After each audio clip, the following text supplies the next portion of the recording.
Phoenix Splash TV.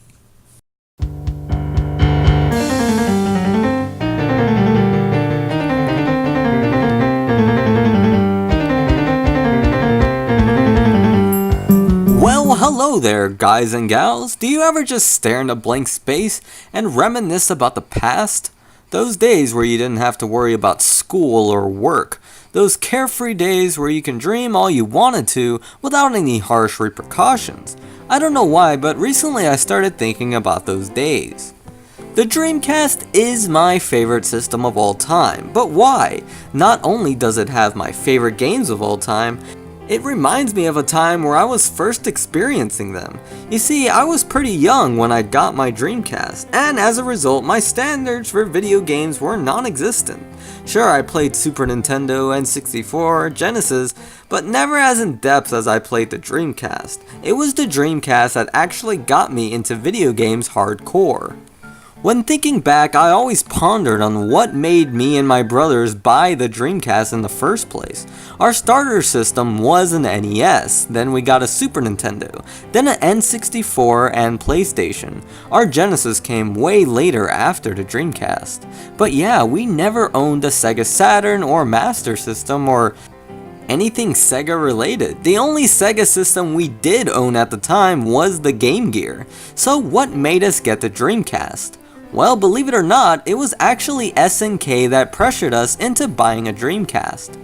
We first discovered SNK by getting the Neo Geo Pocket, which was pretty cheap at the time due to its quote-unquote failure, but it was really a great system. We bought a game called SNK vs Capcom Match of the Millennium due to the fact that it had Street Fighter characters in it. It blew our minds. A handheld Street Fighter game that played good? Yes, the game really lives beyond its hype, earning 10 out of 10s on most reviews.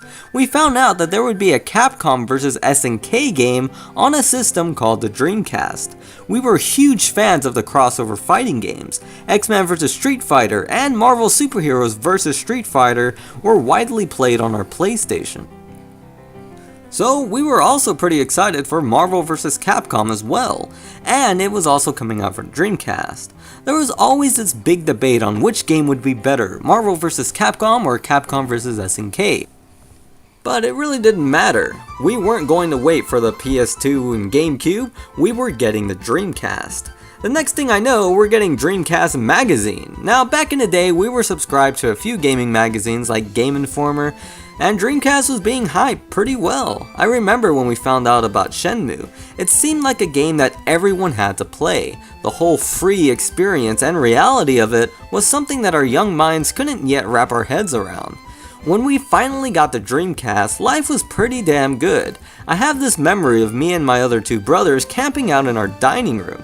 I don't know what it was all about, but we set up a tent inside of the house and just hung out in the dining room. We were probably planning to do it outside, but it must have rained or something. I remember sitting there playing Third Strike Street Fighter for hours upon hours and staying up really late. Of course, Capcom vs SNK was a game we played the hell out of. We bought the guide and actually studied the characters we were playing. I actually attempted to make a guide on how to beat my brother's characters. He'd pick that Terry Bogard, and Chris would pick Kim, and I would try to figure out how to beat them. And with that, you can probably tell that I am the youngest out of the three. But man, I remember buying Shenmue and watching it be played for the first time. I remember how psyched we were the first time at its graphics. Once we beat Shenmue, we'd start it all over again and again. I have a funny memory about Shenmue. One day we were on a long road trip and we brought the Dreamcast and a small TV to play it in the car, and it actually worked. It was in black and white too, and it was pretty funny to see it on there. I remember my parents overhearing the game and Rio said, "I can't read Chinese." My mother was like, "Aren't they Chinese?" It was pretty funny. I mean, to her defense, all she had to go by was the Chinese violins in the theme. Markagaru was another game I have fond memories of. This is a game that really doesn't get the attention it deserves, but I remember us hunting down this game for a full day until finally finding a copy. I still remember the color of the sky, and man, I swear it's real life poetry, because that same sky appears throughout the game in its endings. Whenever I play Markagaru, I'm transported back in time. Another thing about the Dreamcast was that we kept playing it forever. There was always systems we kind of stopped playing. Like, you know, the Super Nintendo doesn't get hooked up much anymore, and neither does the Xbox that we have. But I've never seemed to stop playing Dreamcast.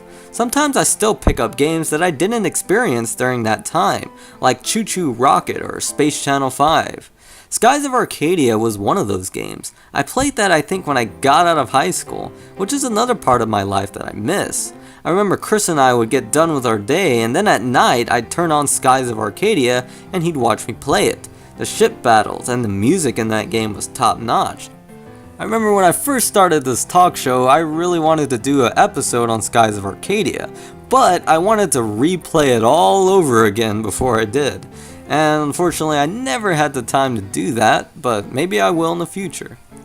LOL was another game I played when I was older. It was the introduction to probably my favorite composer of all time, Ryuichi Sakamoto. I made a whole video on that guy.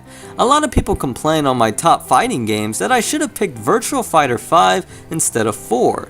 But after playing them and the other Virtua Fighters, I should have picked 3TB. I barely picked that one up and I find it really addicting. There's just something about it that just makes me feel at home. I could go on and on about the Dreamcast and how it's still creating memories for me till this day. For me, it accomplishes what many systems can't. It's timeless and it's still hooked up to this day. In fact, I have a tradition of playing Shenmue every year around Christmas time. And there's always new things that happen in that game that I've never seen before. Seriously, like I played that game about like 50 times and I just barely saw this cutscene with Fuku-san. How do you unlock it? By running in a circle for a Shenmue day in the attic while looking for the Phoenix Mirror. That's some pretty cryptic shit. Yeah, games like Power Stone, Sonic Adventure, the amount of memories I have of the system are endless.